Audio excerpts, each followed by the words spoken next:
All right, how's it going, everybody? This is Conrad and Tom with the platform. I believe this is our 8th recording, and our last discussion was about sin. What is the nature of sin? And we played with the topic and talked about a lot of cool things. And then at the end of the podcast, I keep saying podcast, at the end of the recording, we thought that it'd be a good idea to make belief our next subject. What is belief? And we'll talk about it with our limited minds and hopefully come up with some fun things. Tom's got a good amount of notes here, so Tom, why don't you start us off? Okay. Well, I have a question, and I don't have an answer. We're talking about belief. What is your working definition of belief? I mean, what is it? It's pretty simple, right? Like, everybody knows what it means to believe, but like, what is the definition of belief? You want Webster's or my interpretation? Yeah, like yours. Mine. So, like, how would you articulate it?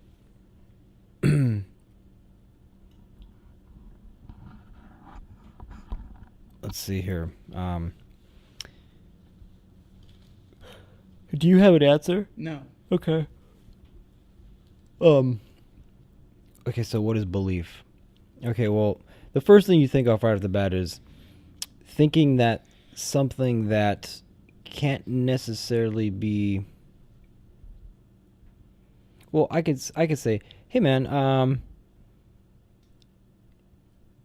when was the last time you rode a bicycle? You can say, well, I believe it was maybe 6 months ago. So belief, I think, would just have to be a feeling.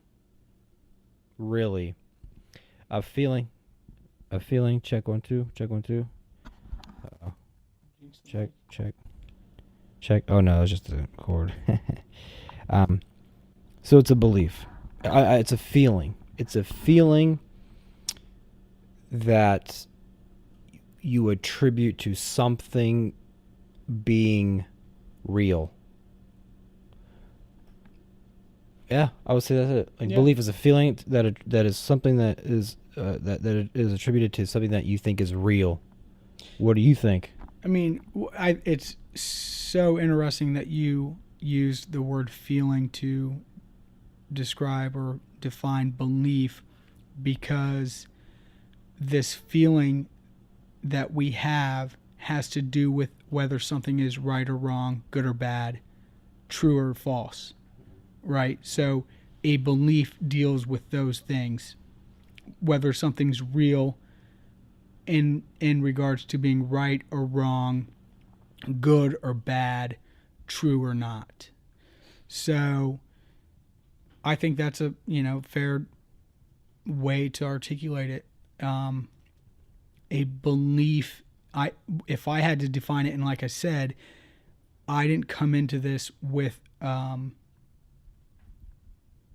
premeditated answer, or even the question, really. Because I did a fair amount of research into this topic, and not once did anybody talk about the actual definition of belief, just what it means to believe, or how to use it, etc. But if I had to use words to define it, I know that perception would be in there. It's how you perceive reality.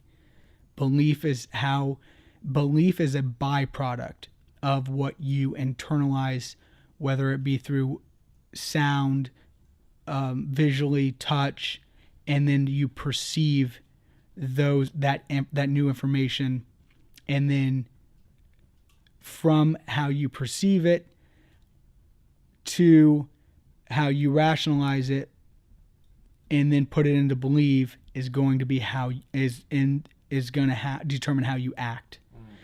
So what is so powerful, I mean, I think belief is one of the most powerful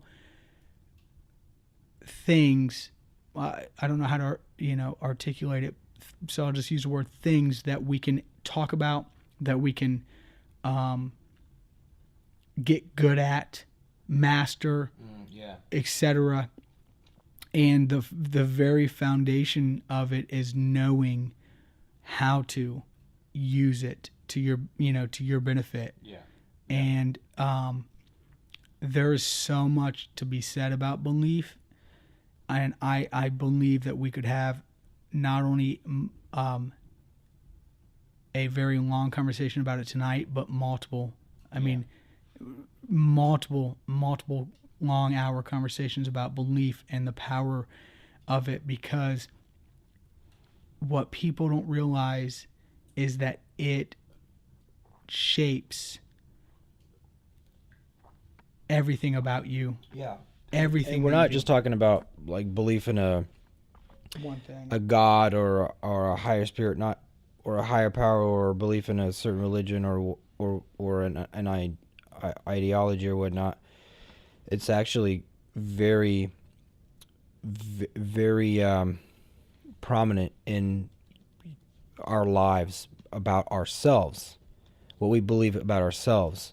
And this ties very well into a lot of the things that I have been listening to for the past year or two about subconscious programming and our consciousness, and belief is a huge part.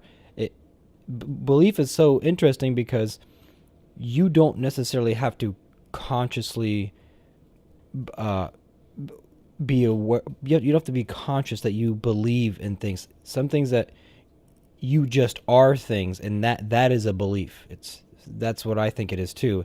It's like what you are, how you think you feel towards certain things, certain points of views, your thoughts on a wide range of things really can be loosely translated into the word belief, but it's just a feeling.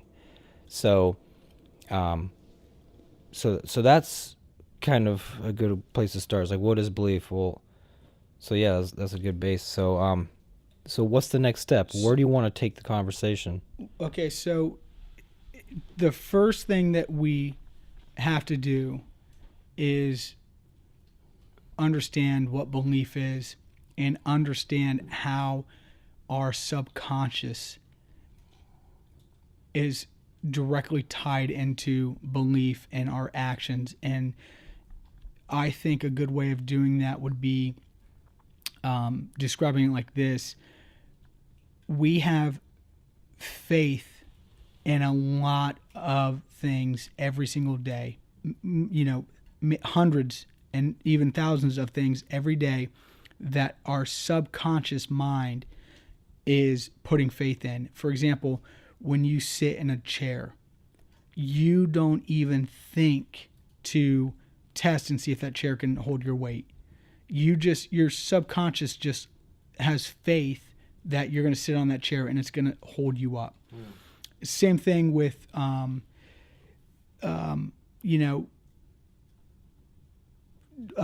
starting our cars in the morning. We go out, we get in our cars, and we don't even think that they might not start, because our subconscious just, is driving at that point. And so you hit on it by, what you said, and the fact that we believe things in our subconscious that we're not even aware that we believe, and we're not even aware of the effects of those beliefs. Yeah. And it is so deep and ingrained in us because it starts, at infant stages, because of our upbringing and our surroundings and what we're taught. I mean, this idea just came to me, but you think about racism. They say racism is not, it's taught, right? Like a person is not born to hate a different race. that is something that has been ingrained in them. Right. And so think about how many things that you believe that you didn't even know, you're not even aware that you believe them, but you believe them, and they've been programmed in you from day one. Yeah. And so the first step is to sit down and ask yourself, what do I believe? And at the end of this conversation, my challenge would be, and I'll circle back to this at the end, but to sit down and ask yourself, what do I believe physically, emotionally, mentally, and spiritually? And I've got a bunch of nuggets here, a bunch of quotes and just bits of information, but one of them that I'm going to speak to hits on what I just said and what you said. The bottom line is this: whatever you give your subconscious, false or true, good or bad, it will register as fact. And so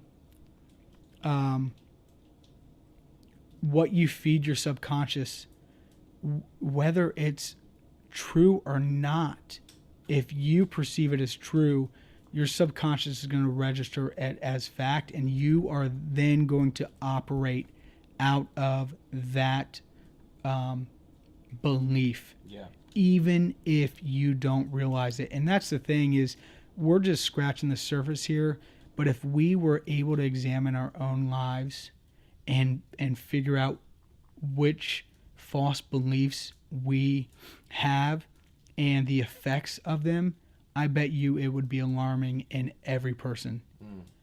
Yeah. Because we do so many things. First of all, I'll say this: the nature of belief is certainty, and what that means is that at the core core, the nature of belief is that you're certain about it. Like when you believe something, you, whether it's true or not, are certain about it. And because of our human nature, we want to defend what we believe, even if it's wrong. Well, I like that you mentioned that, because you think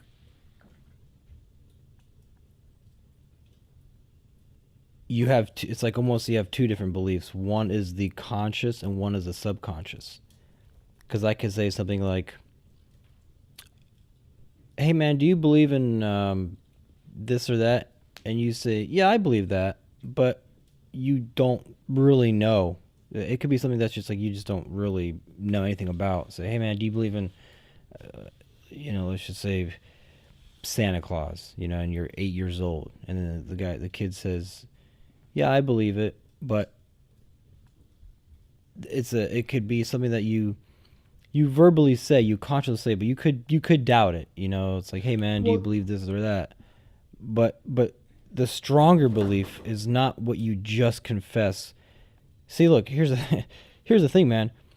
I would have to say that the stronger belief is the subconscious belief, the thing that you operate by every day, because you play it out. You play it out every day, and then you have the conscious belief. Like, look, you can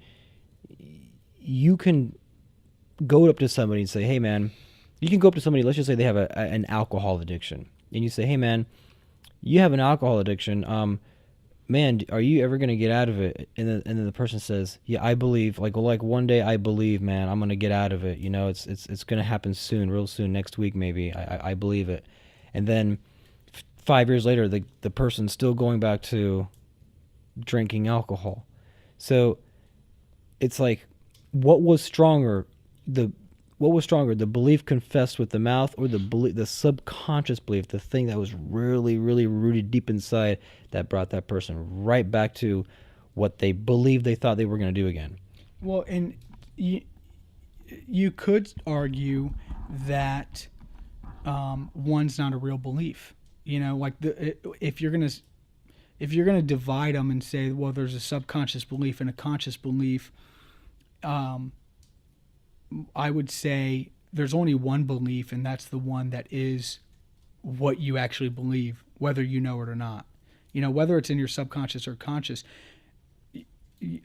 what you believe is going to be shown through your actions. See, that was perfectly said. Exactly. Like, it's like that. It's like it says in Scripture, like, faith without works is dead. Well, why? And it's so true. It's like your actions. Yeah. And I think I hear what you're saying, though. Like, as an adult, we hold on to beliefs that we know could not be true, but it doesn't mean that we don't actually believe them. For example, I believe that there is a God, and that the Bible is, God's word, etc. But I will sit here and tell you that I also believe that I could be wrong, and that it's by faith. It's my faith, right? Like, I actually do believe there's a God. I mean, I live that out, and Well, you go ahead. and my actions line up with that. But there is no like factual proof. There's only experience and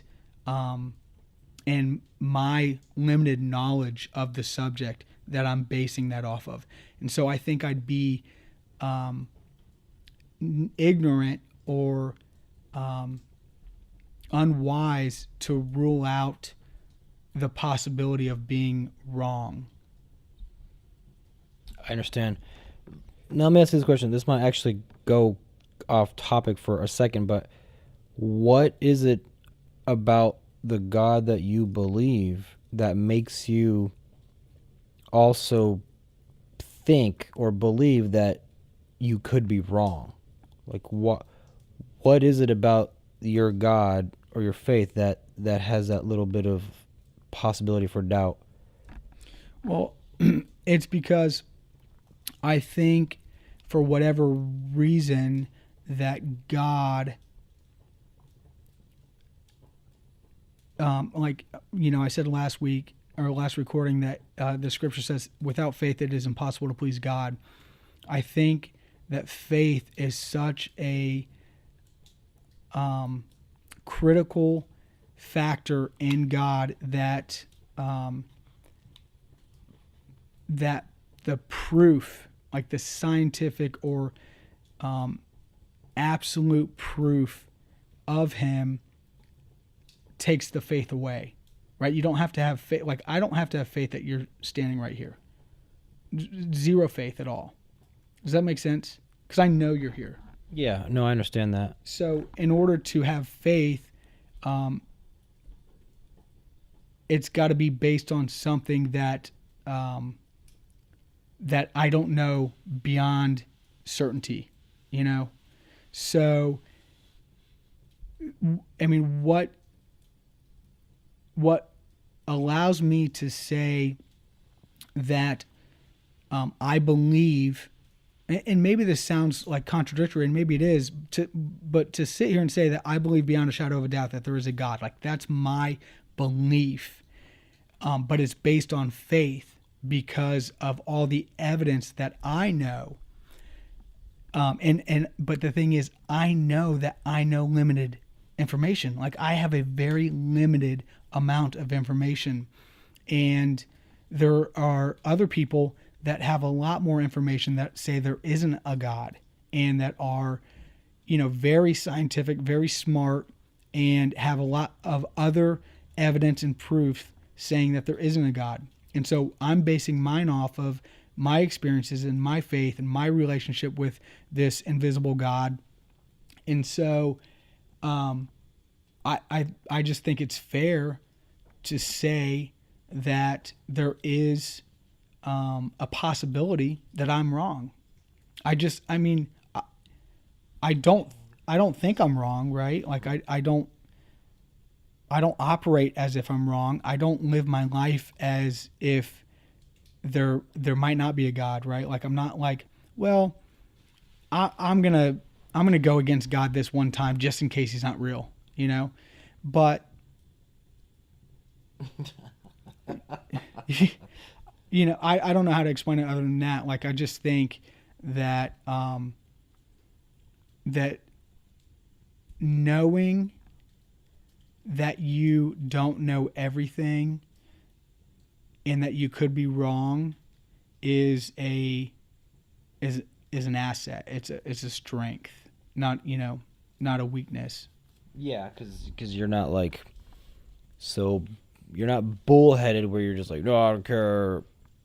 You know, I'm gonna not listen to anything. I'm gonna have no reasoning. Just this is it right here. But no, I hear you on that faith. Um, the, the reasoning on faith. So yeah, I mean, and that could be the next conversation is like, what is God and how do we perceive God? Because I personally have zero. I don't have any doubt at all that there is a God. I actually have thought about it very hard, and I came to some realizations, I saw things very clearly.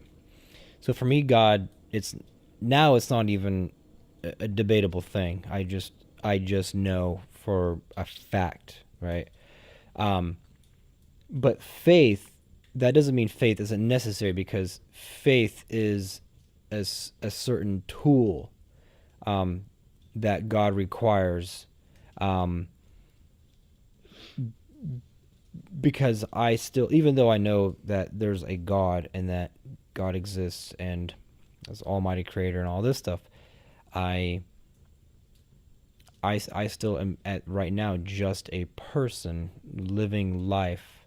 So there are some things that require faith, and the most important is faith in no. Yeah, it's so good. Faith in knowing that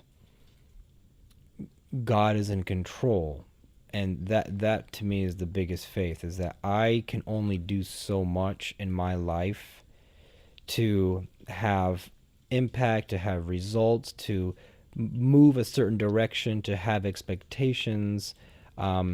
These things I can try to control and make effort towards. And on the grant, when you're constantly facing moments of hesitation or a little bit of doubt, towards the self, not towards God, towards the self, really. Because when I think about God, I'm like, okay, well, God's just like that. He's just fact. Like that's done. Like he's got that. But when it comes to me, when I point the finger at me, and I have to rely on me, then I have to. Like the only way I can rely on myself is my faith in God. So that's that. But yeah, if you want to go back to belief, then I think we should talk about how. Oh, you said it. You said something that was a perfect. Well, let's talk about how. Let's talk about the hard ingrained beliefs, the beliefs that we may not even consciously know. So we're talking about things like subconscious programming, things that are beaten into you, not just biologically by genetics, but also through just what makes you, what makes you react this way, what makes you behave this way, what makes you the way you are the way you are.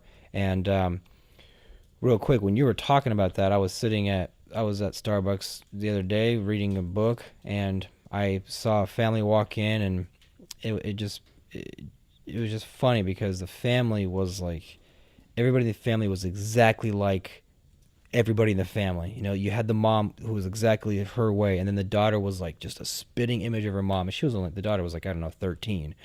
And then the dad just they all look like, man, that is just one family. You can tell. And so that daughter is growing up, and she's learning everything her mom's. She's pretty much just her mom. She's gonna adopt her mom's mannerisms, behaviors, expectations. She's probably gonna when she's her mom's age, she's probably going to have the same exact life. And so that kind of programming, see, that's the kind of stuff that you don't even think of something that you believe. It's just like, no, that's who you are because you're so ingrained. But the thing is, it's training. It's not who you are. It's what you've been around for your whole life, and that is what you practice every day. It's like you are who you practice you practice every day, because who you are is at its fundamental level is actually much different than what you think. At least the way I understand it. So, based on what you just said, I think that ties into the point of this topic. Belief and understanding it, and then using it to your benefit, only comes into play when you recognize that you don't want to be the way that you are, or you want to be something different, and you want to know how to get there. So, like, you don't have to change your belief if you're content with what you believe. And so, we're talking to each other because we're not there. We understand that we can be greater than what we are now, and that that we can do better things in our lives and reach higher goals. And we're filling ourselves with as much knowledge and information and experiences as we can to get us to this, to these better places, if you will. So I'm just talking about the 13-year-old girl. I mean, if it's not necessary that's not necessarily a bad thing, right? Like, that she's going to grow up and be just like her mom. Well, no, see, the bad thing is the worst case scenario will be once she hits 50, she may come into the let's just say 60. Once she hits 60, she may come into the knowledge that, oh man, I could have been something different and I wanted to, because look, some people, who knows, maybe she'll kind of coast through life and she'll kind of just, maybe she really enjoys everything and she's just living. She doesn't question it. So that's the thing, man. Maybe she just doesn't even question it. She just takes everything as it is. Like, hey, this is your mom, this is your father, here's your family, here's what's expected of you, and as you go through your high school years and your college years, this will be expected of you. So she's probably going to get the same kind of academic achievements as her family, maybe a little better, because of circumstances, maybe back then, who knows, maybe they came from a communist country or something. I don't know. I mean, they were American, but times change, things change, technology changes, but that's just minute. But when you're talking about the fundamental, the essence of who you are and what you're going to be, maybe this person will never question it. She'll be 75 years old one day and she'll have a bunch of grandkids and she'll be sitting there on the rocking chair just like her mom. And in her mind, she'll say, her thought will just be, hey, everything's all right. Like, this is how it's supposed to be. And then as an observer, you can say, well, what do you mean that's how it's supposed to be? How do you know what's supposed to be? You're just literally a carbon copy of what already has happened, probably multiple generations prior. So that's what's cool. That's what's interesting about, like, life, how we can kind of remain sane as long as we have some kind of point of reference. And I think just kind of doing things exactly like our parents did and what our environment tells us to do, that's kind of like, that's like a reference point. It's like a feedback loop saying, hey man, everything's all right. Like, the world's not in chaos. Everything's cool. There's order here.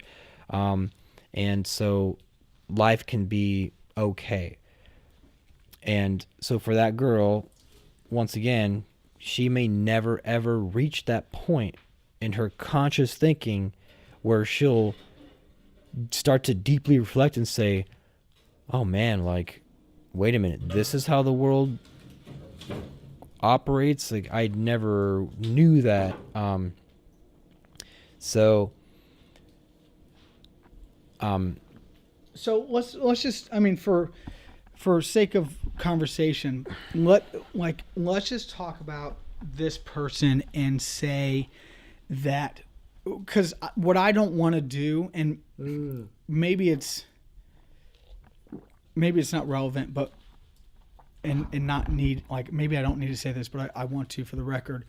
Like, I don't want to argue or debate, and I'm not saying that you are, that is either good or bad, right? Like, no, I'm not. No, I don't think it's good or bad. That's just is. Yes, yeah. I think that is very true, and I think that's a very general rule.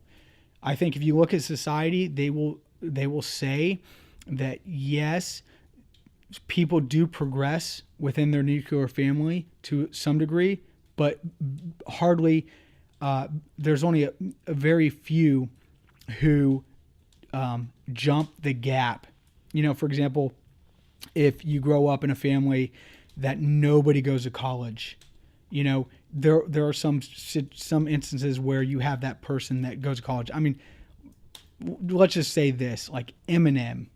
You know, Eminem, the rapper, is somebody that is the exception to the rule, right?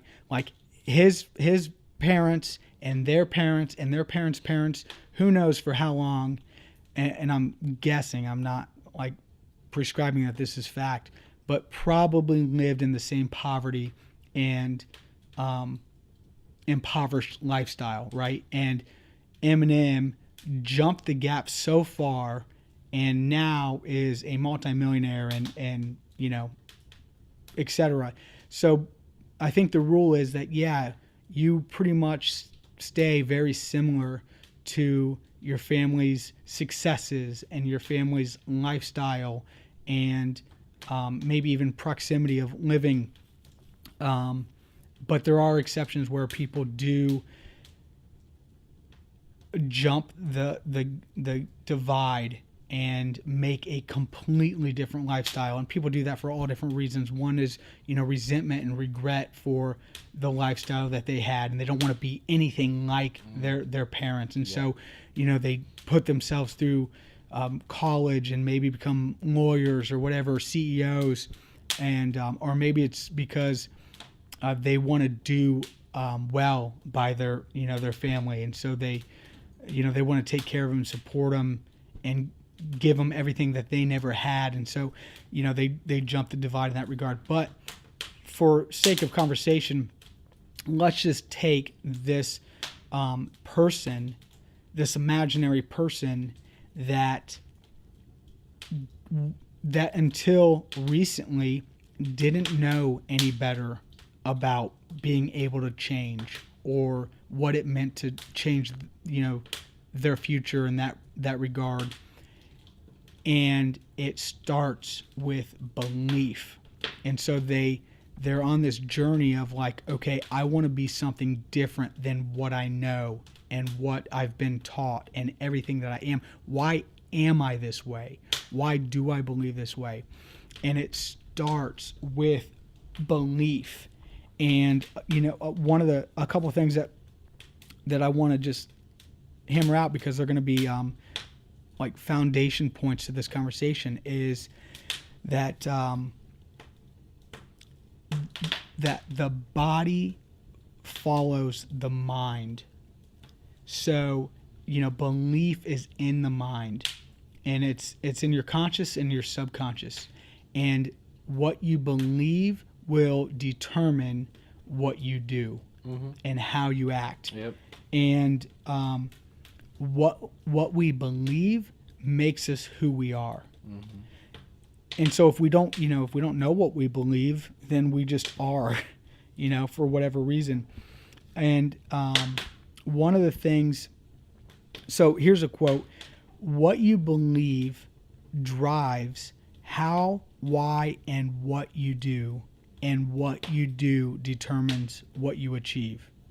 So what you believe drives how, why, and what you do, and what you do determines what you achieve. So knowing what you believe and then what you want, and then to I think first you have to say, well, what do I want?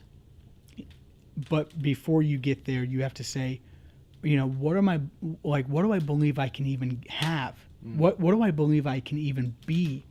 And that, you talked about getting to the foundation, the fundamentals of it.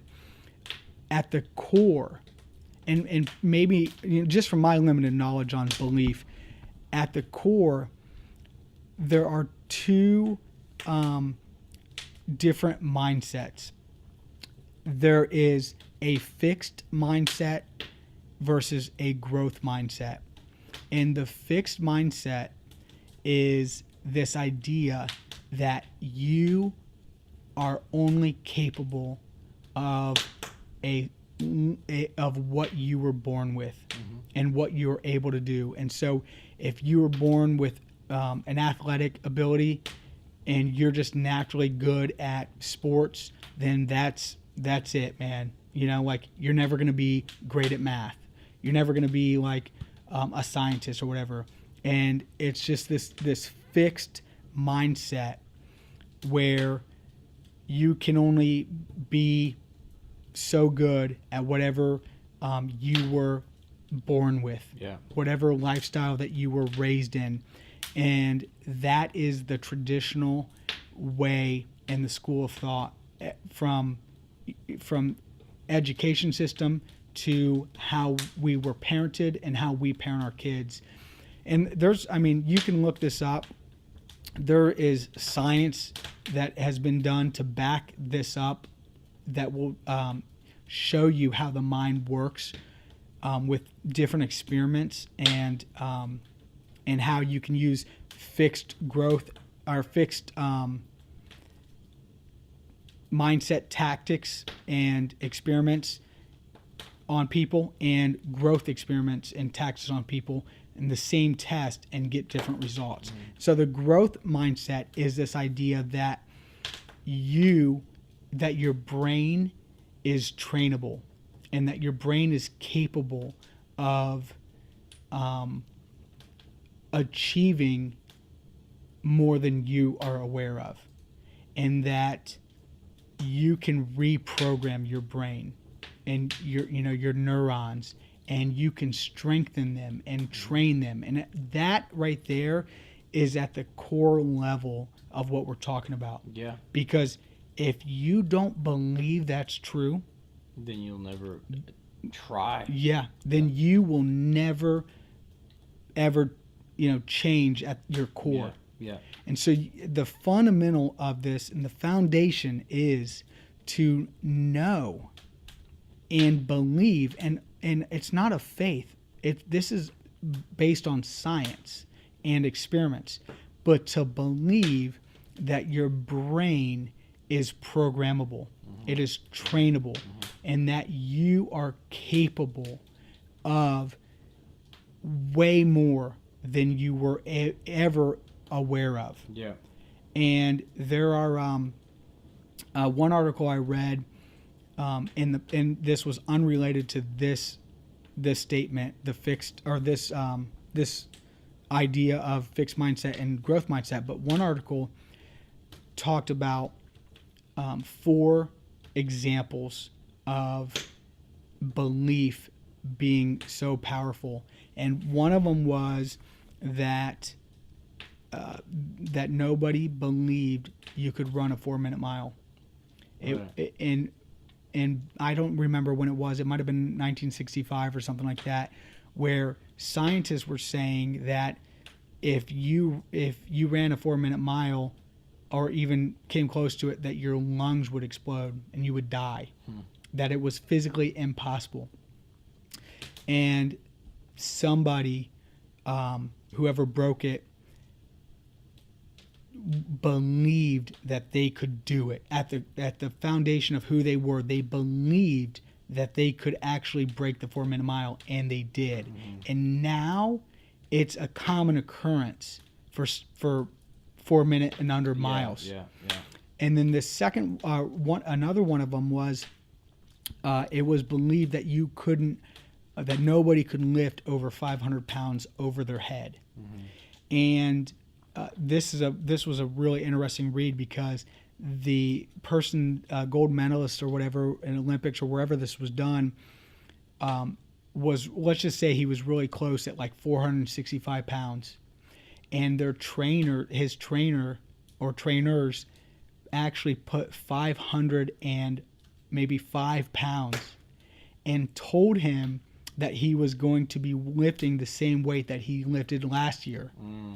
And so he lifted this new weight believing that it was something that he had already done before.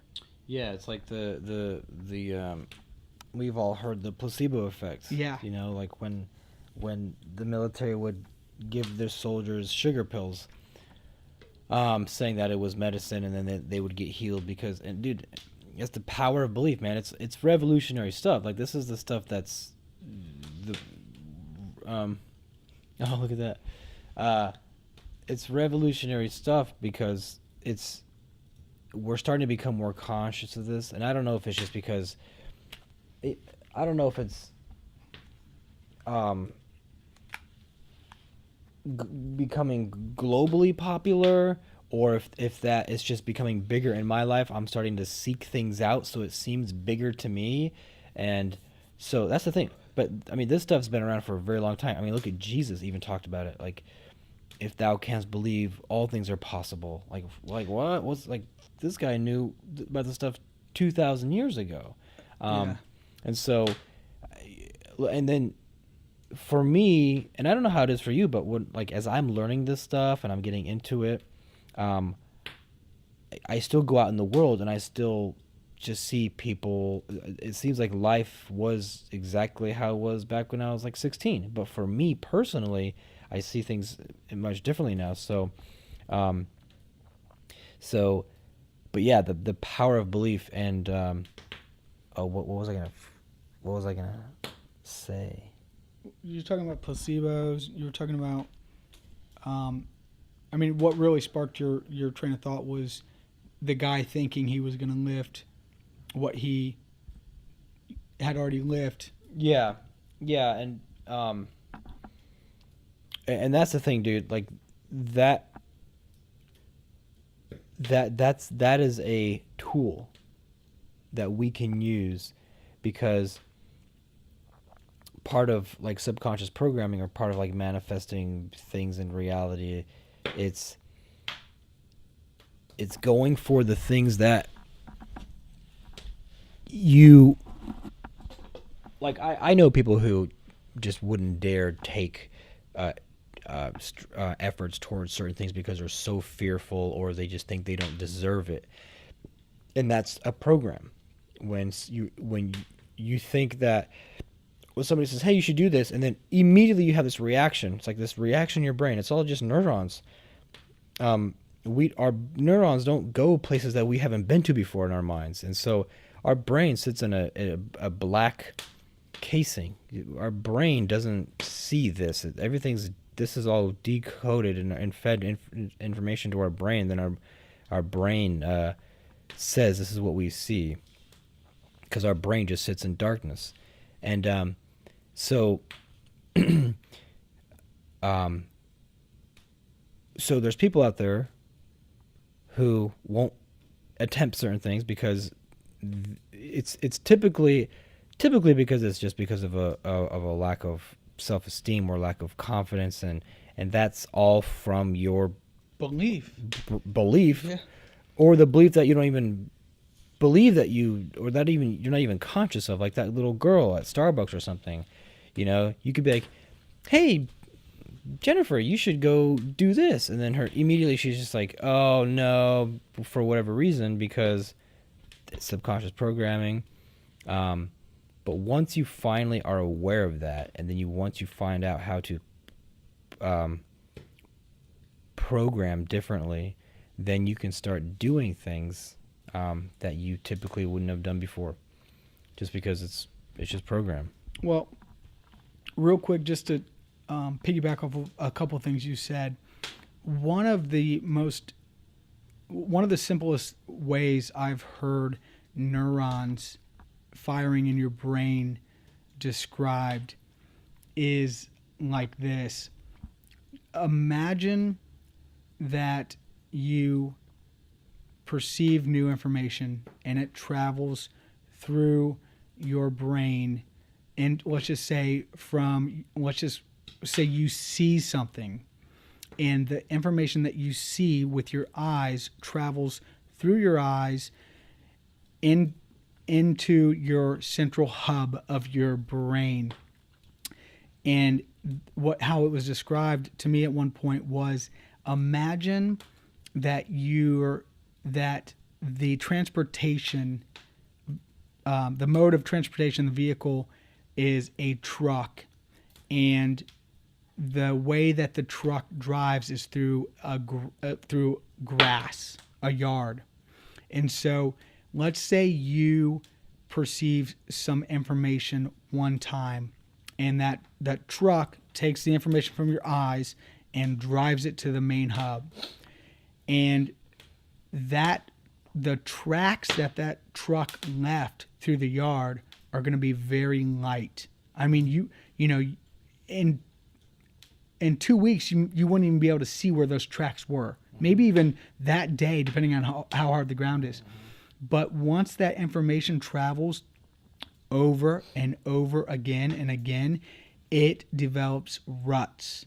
And now that truck, it's so easy to just stay in those ruts. And actually, it's, as a matter of fact, it's hard for you to reprogram your brain once you perceive that exact information, because those ruts are so deep. Yeah. And it's like that saying, old habits die hard. Yeah. Because those ruts are so deep. Yep. And your neurons are you're firing at such light speed, and it's just so natural for you that you have to actually do hard work to reprogram your brain to say, nope, whoa, in this metaphor, whoa, truck, like, you're going down the wrong path. Back up. We're going to jump out of these ruts and, I don't know, take another path. And then, but the bottom line is, like, even though that's a really simple analogy and metaphor, the bottom line is you can take new paths and you can make those new paths become ruts. Yeah. You can take those false beliefs, and eventually, if you work hard enough at them, you can pave over those old ruts, make a new path, and it become a normal thing. And I mean, I'll just give you one very practical application of this that I think is so profound, because it's such a life-changing experience for me, and I don't know how to explain it. I know how to tell you what I'm going to explain, but I don't understand the science behind it or how it came to be. But I personally, and anybody that knows me well can attest to this, I have never been able to be a morning person. Never. And for a long time, and I mean like 10 plus years, I have had this deep desire to be able to wake up early, because I know that getting a good start to the day is so important. I mean, if you can do so many more things in the morning before your day starts that you can't do if you wake up late or you start your day late. I mean, if you are able to get up at 6 a.m. and you don't have to start the day until 8, you have 2 hours to do whatever it is that you desire to do. So, for example, if I want to learn more about a subject, I can read in those 2 hours. Mm-hmm. If I want to catch up on some work around the house, I can do that. And a lot of businesses are open, early. Like for example, I'm in contracting, so Home Depot opens at 6 a.m. So if I wanted to, I can, go get materials and prep for the day. So I have always had this desire to wake up at 6 a.m. And I have tried over the last 10 years on multiple occasions to wire myself so that I can get up at 6 a.m. But here's the thing. I'm not talking about just waking up at 6 a.m. because I can do that easily. I'm talking about being up at 6 a.m. and being productive, being non-drowsy, and whatever. And because of my belief, my subconscious belief, I did not think that was possible. Yeah. I mean, that is the bottom line. I could stay, I'm a night owl. I can stay up until 2 a.m. without even trying, right? Like, it's not hard. So I was under the belief that that's the way I was wired and that there's nothing I could do to change it.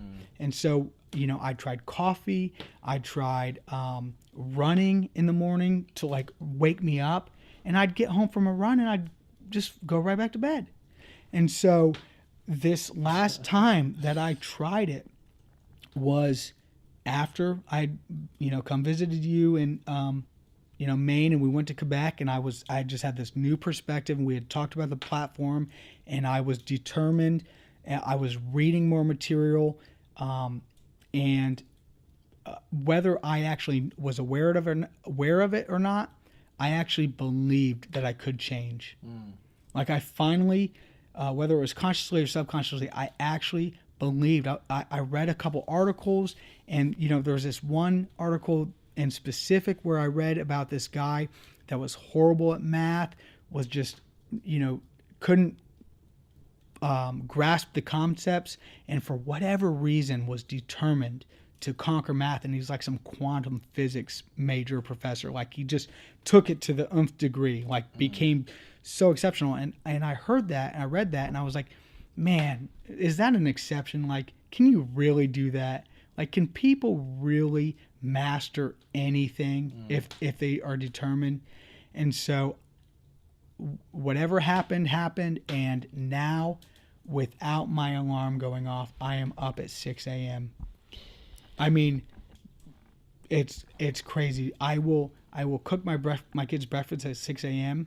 And if I don't have anything to do productive wise, like if I'm not motivated and I want to go back to sleep because I just want to kill the time before my little kids get up, I can't. I'm not tired. And so now I have reprogrammed my brain. New program. To be up at 6 a.m. and awake and present. So here's what's so cool about that testimony right there is, as I'm listening to it, I'm thinking, wow, look, I'm thinking, this person never looked under a microscope at the quantum world, never did any kind of scientific studies. All this person did was, I would say, 3 things. Number 1, awareness. So awareness / knowledge of that awareness of the knowledge, right? Or the information, I guess I should say. Will, belief. So awareness, will, belief, and that is so powerful because where was the evidence?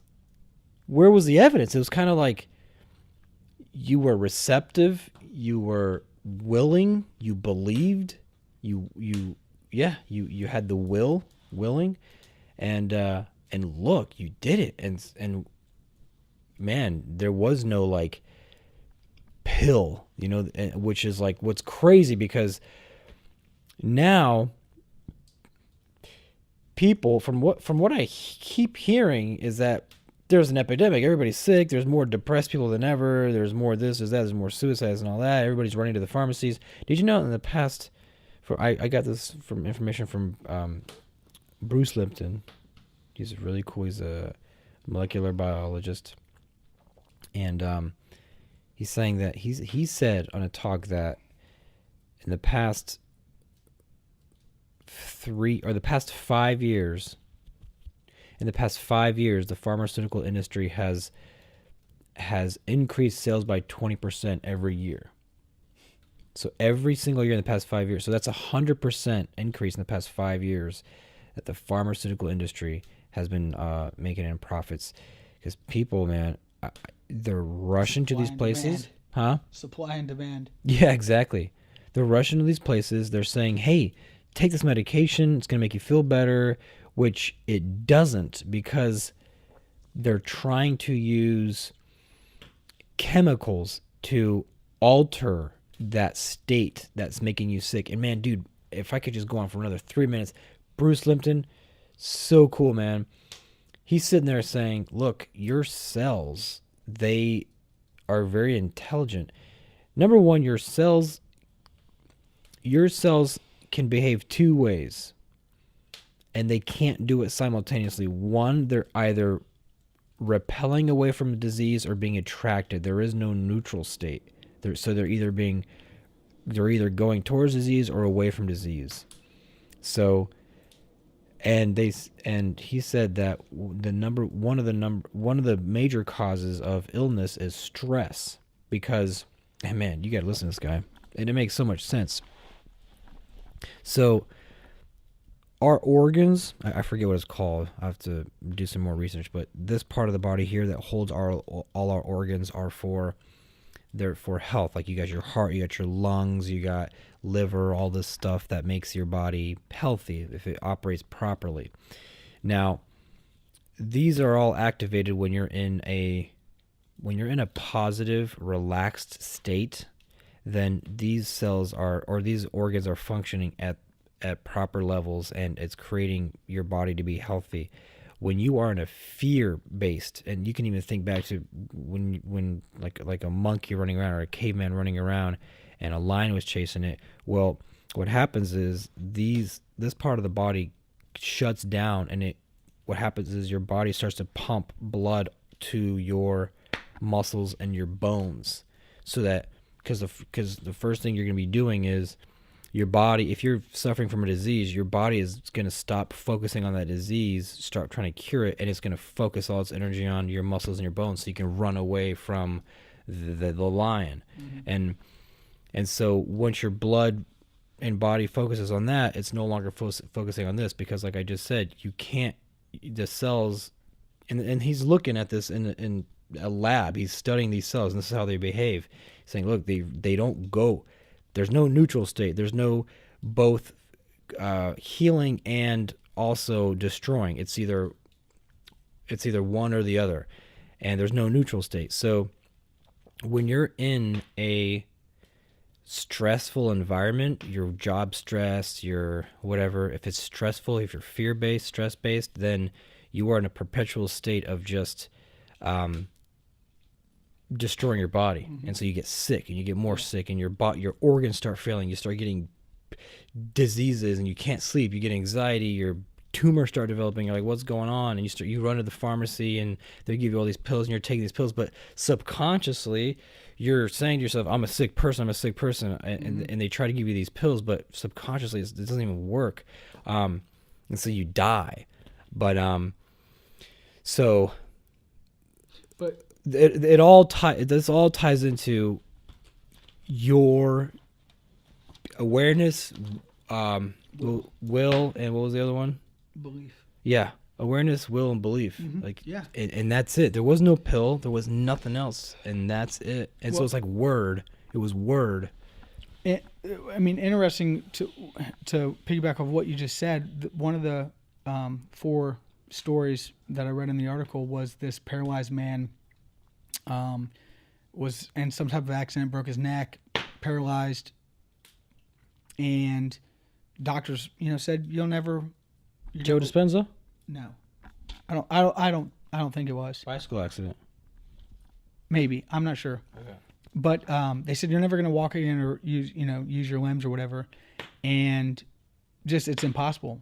And he just believed, he believed that he would walk out of the hospital.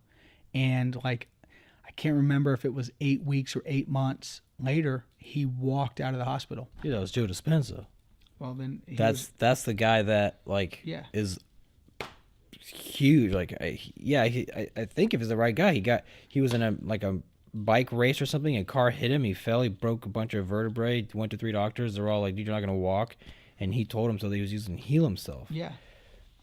Yeah. Well, whether or not it's the same guy, it's it's I think what I heard you say, and this is in like no way do we want people to hear us wrong and say that you shouldn't take medication for ailments. Right. What we are saying is that it has been proven, and there are exceptions to the rule. But what I heard you say and what I believe is that it has been proven many times, beyond a shadow of a doubt, that what you're trying to fix with pills is already fixable in your body. Yeah. With your mind, by belief. Yeah, absolutely. And that is way easier said than done, because we know that to be true. Yeah.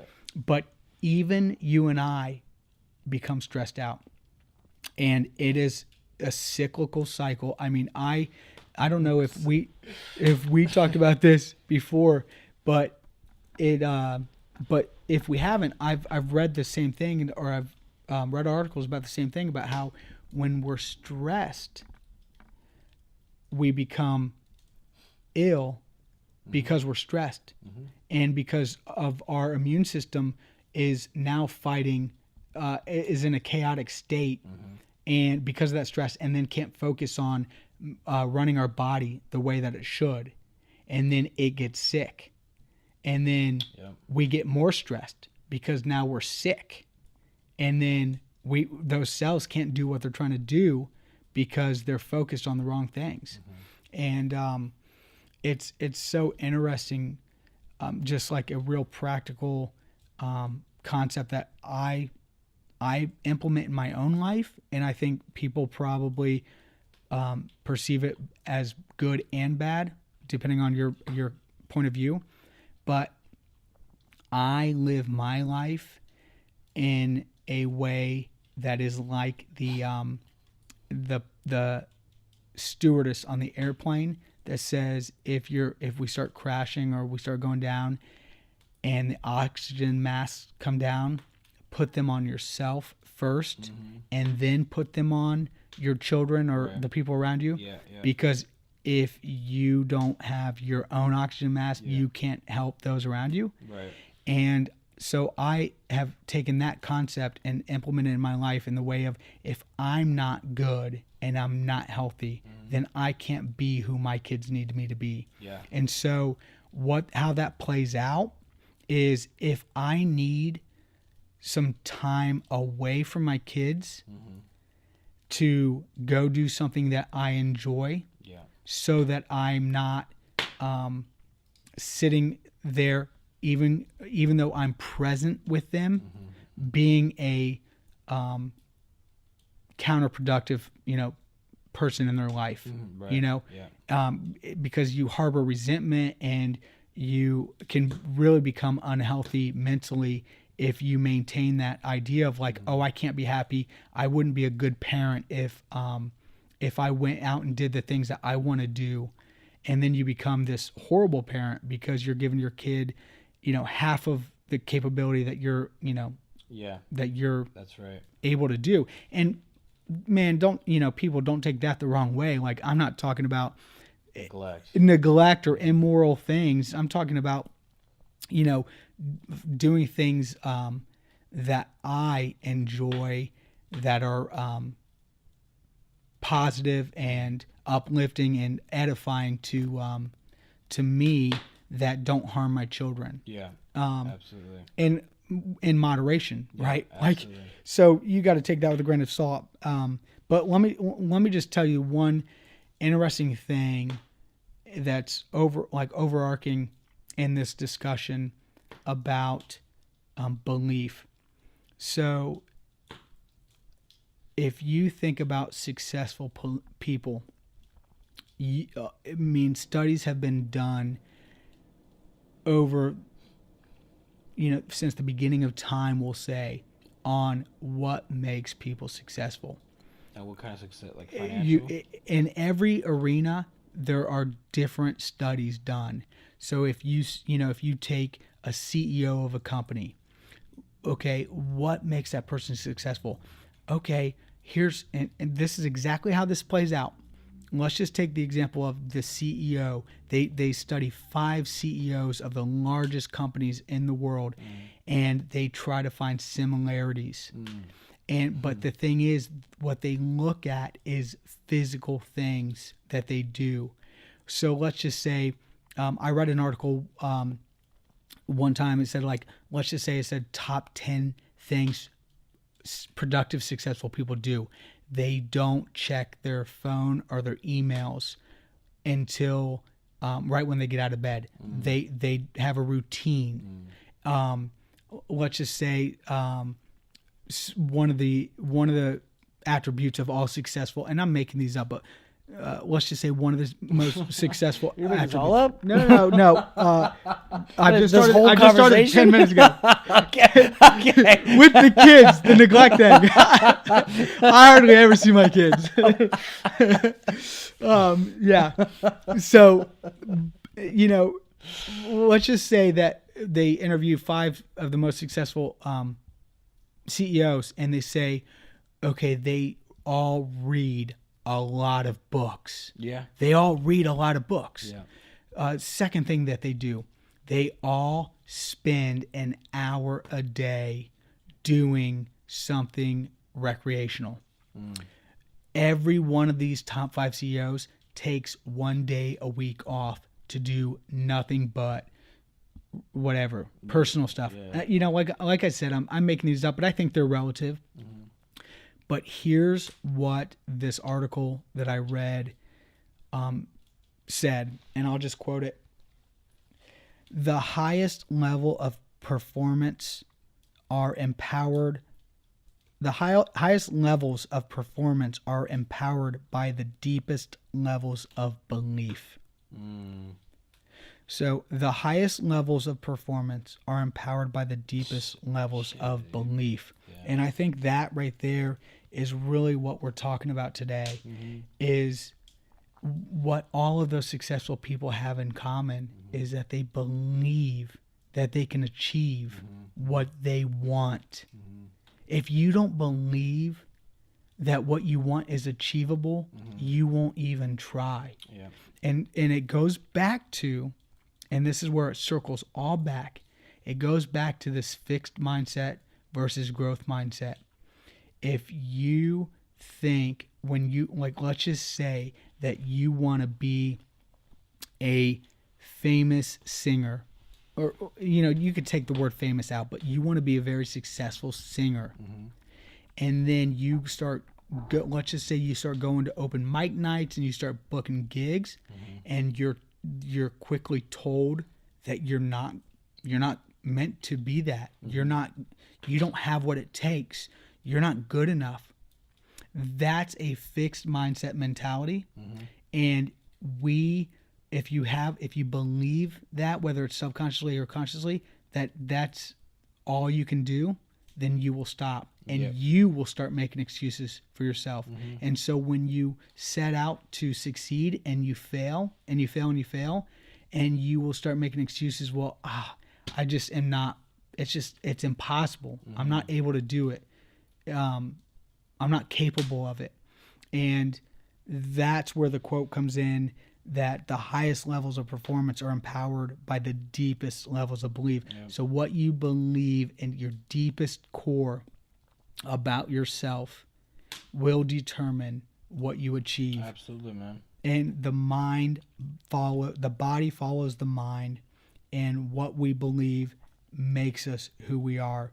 And so another aspect of this, which I think is so critical, and I've seen it play out so many times in my own life, and I've read it in several different arenas, whether it be in school, college, or studying on my own, is that whatever people expect to be true will be so, regardless of whether the object of their belief exists. And William James was, I quoted him. And so whatever people expect to be true will be so, regardless of whether the object of their belief exists.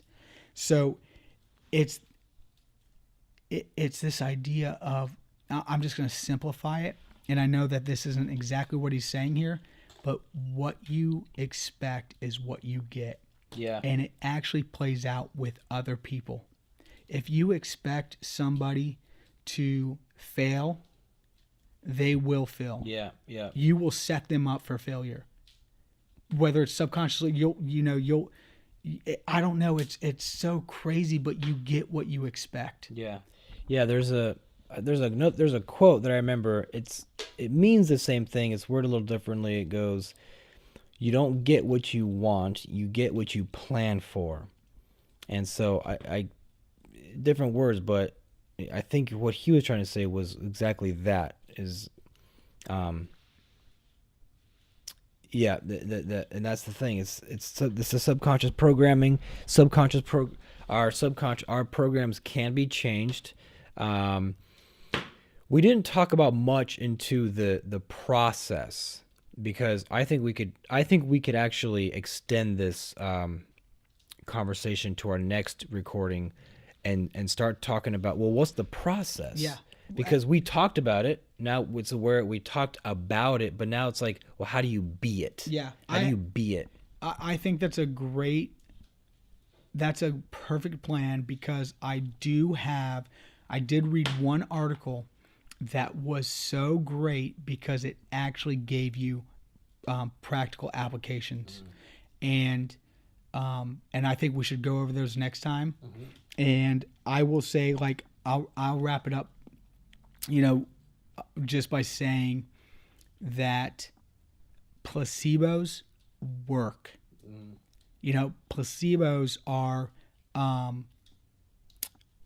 like fake pills, and the mind believes that they're real, believes that they're going to work. And so if that's true, and it is, it's a fact, if that's true, then you can get behind this idea that the mind is programmable and trainable, yeah, and will operate out of what it believes. Yeah.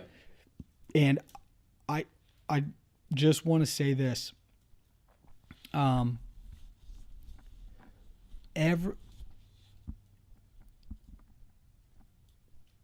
Everybody, I want to give you guys an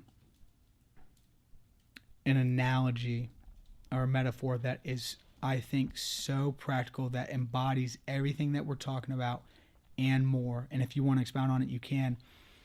But I want you guys to be aware of this analogy. Everybody has glasses on, okay? And these imaginary glasses that we wear, they are how we perceive reality, mm-hmm, and how we perceive the world.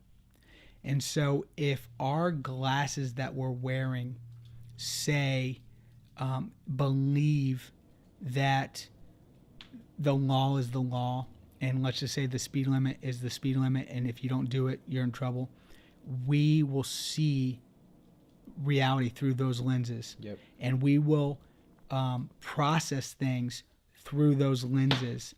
And so what you have, what your glasses are made up of, the different variables and the different beliefs, are going to filter how information comes into your brain. Yeah, yeah. And so what you have to do is be aware of those variables that you have in those imaginary glasses. Yeah. And to get at the core of not only what those are, but why they're there, how they got there, and what you want to change about them. And I'll end with this, is you have to ask yourself, like I started in the beginning, what do you believe? And one of the this will be some homework for people listening and for us, but it's the very first step of practical application is go ahead and grab a piece of paper, and you and I should do this too for our own benefit. Yeah. And grab a piece of paper and write down what we believe about our physical capabilities, our mental capabilities, our spiritual capabilities, and our emotional capabilities. This is actually a great exercise because it's actually kind of tough because you got to make sure that you don't write down what you want to believe. Like, write down what you believe. Yes. It's like, look at your life. Like, your life is just a result of your past beliefs, and your beliefs led you to actions, and so this is your life. So don't project like what you wish you believe. Well, but that's maybe do two. Yes. Okay. Exactly so do both. That's exactly what this thing does. So the exercise is write what you actually believe, and you'll know what you actually believe because just look at your life. Proof, just look at your life. Say and if you're depressed, then believe that you can't get out of depression. Yeah, and you got to be really hard on yourself on this, but it's good because then the next part is, and this is great because we just talked about the possibilities, or that it is possible to change the subconscious programming.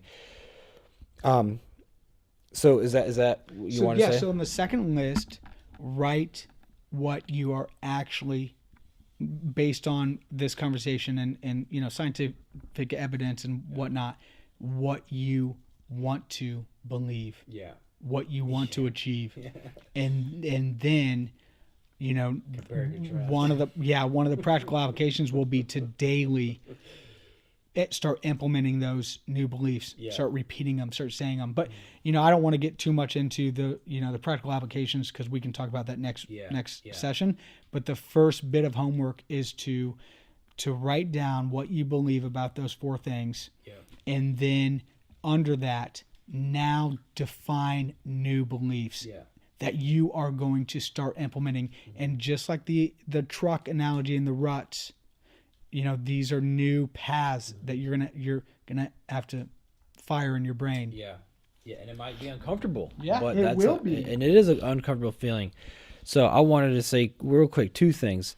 Or at least one. I forget what the second one is, but so there's the homework. The next conversation is going to be about how to. And this will be actually kind of we're already starting.